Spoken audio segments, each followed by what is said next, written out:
എബ്രായർക്ക് എഴുതിയ ലേഖനം 6-ാം അധ്യായം 14-15 വാക്യങ്ങൾ. ഞാൻ നിന്നെ അനുഗ്രഹിക്കുകയും നിന്നെ വർദ്ധിപ്പിക്കുകയും ചെയ്യും എന്നരുളി ചെയ്തു. അങ്ങനെ അവൻ ദീർഘക്ഷമയോടിരുന്ന് വാഗ്ദത്ത വിഷയം പ്രാപിച്ചു.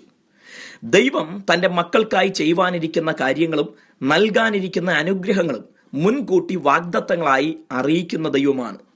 ഉറപ്പായും നിവർത്തിക്കാൻ കഴിയുന്ന വാഗ്ദത്തം നൽകാൻ ദൈവത്തിന് മാത്രമേ സാധിക്കുകയുള്ളൂ. ദൈവം നൽകുന്ന വാഗ്ദത്തങ്ങളിൽ ചിലത് സമയം മുന്നറിയിക്കാതെയാകും നൽകുന്നത്. അബ്രഹാമിന് ദൈവം തലമുറകളെ നൽകുമെന്നും ആ തലമുറകൾക്ക് കനാൻ ദേശം അവകാശമായി നൽകുമെന്നും വാഗ്ദത്തം നൽകി.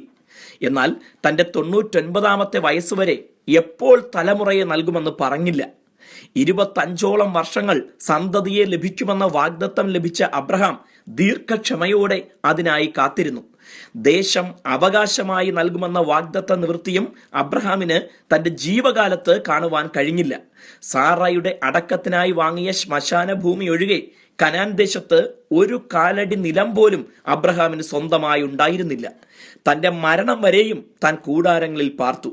എന്നാൽ ദൈവം അരുളി ചെയ്ത വാഗ്ദത്തം തലമുറകളോട് ആവർത്തിക്കുകയും കൃത്യമായി അത് നിറവേറ്റുകയും ചെയ്തു.